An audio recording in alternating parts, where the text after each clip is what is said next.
Prema pisanju medija, trenutno se razvija novi sistem bacača plamena za ruske kopnene snage pod nazivom TOS-3 Zmaj.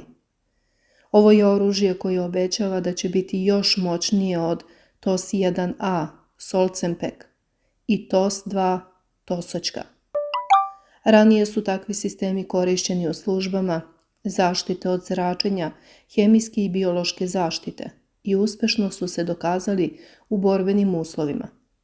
Postavlja se pitanje kakav će biti novi sistem bacača plamena i zašto se može ugraditi na leteću šasiju tenka T-80 sa novim motorom.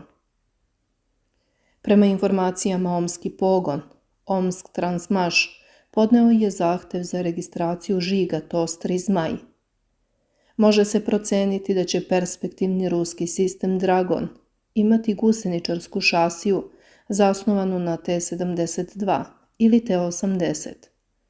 To je razumljivo jer je promet na takvim platformama mnogo veći. Ali čini se manevarska sposobnost može biti niža. Postoji jedna zanimljiva tačka. Kao što je poznato kada se koristi u teškim uslovima životne sredine, posebno kada je potrebno bezbedno napustiti područje nakon završetka borbenog zadatka, neophodno je eliminisati sva kašnjenja. Postoje verzije da će se za novi TOS sistem koristiti šasija T-80 sa gasno-turbinskim motorom. Treba naglasiti da će motor imati snagu do 1500 konjskih snaga. Prethodni sistemi bacača plamena, proizvedeni u fabrici Omsk Transmaš, bili su zasnovani na platformi T-72, iako je sama fabrika bila specijalizovana za T-80. Verovatno je ova odluka doneta u cilju smanjenja troškova razvoja, što mislimo da je apsolutno ispravna odluka, jer je T-72 bio u masovnoj proizvodnji, a T-80 još nije proizveden. Međutim, za prvu generaciju mlaznih sistema bacača plamena, glavni kriterijum nije bila pokrivenost teritorije, već manevarska sposobnost. Zbog toga je sistem TOS-2 pretvoren u šasiju sa točkovima koja je sposobna da obezbedi veću brzinu i pokretljivije kretanje. Na kraju krajeva, nakon što potroši celokupnu zalihu municije, sistem mora brzo da napusti bojno polje. Na liniji fronta ovo je uvek prioritet i nijedan rov ili bunker, osim ako nisu potpuno zapečaćeni, ne mogu da obezbede zaštitu od termobaričnih školjki koje stvaraju vakum sa ozbiljnim efektima na disajne puteve i bubnu opnu. Ali šta nas novo čeka u novoj generaciji TOS-a? Predloženi TOS-3 Dragon će najverovatnije koristiti rakete TBS-M3 koje se aktivno koriste u prethodnom modelu. Njihova glavna prednost je domet paljbe do 15 km. Ovo će vam omogućiti da pucate sa veće udaljenosti od linije fronta i pogađate ciljeve na većoj neprijateljskoj dubini. Poređenja radi, domet gađenja pri upotrebi projektila MO 1.01.04M i MO 1.01.04M2 je 6 i 10 km respektivno.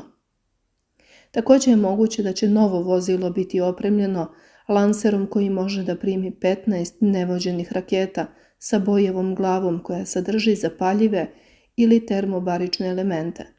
Stručnjaci primećuju da će glavna jedinstvena karakteristika Zmaja biti njegova visoka mobilnost i autonomija.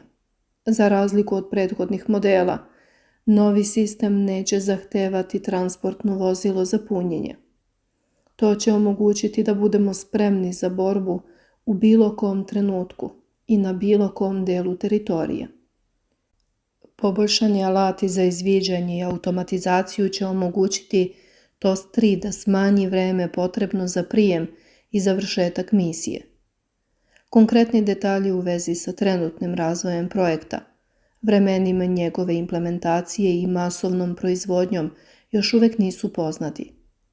Povećani nivo tajnosti ukazuje na strateški značaj novog TOS-3 kao deo napora Rusije da modernizuje svoju vojsku, navodi se u saopštenju. Pa šta? U vezi sa razgovorima o novoj generaciji ovakvih sistema pojavile su se informacije o prebacivanju lansera na šasiju tenka T-80 koji može da postigne brzinu do 30 km/h nazad. Takav projekat je obezbeđen visokim performansama. Šta više ako je platforma opremljena motorom od 1500 konjskih snaga, koji se već otklanja, težina će se smanjiti za 4 do 5 tona. Dakle, može se sa sigurnošću računati na brzinu od 80 do 85 km/h u pravcu napada, iako oni koji su imali priliku da voze T-80 kažu da ovi tenkovi mogu lako da ubrzaju do 80 km/h.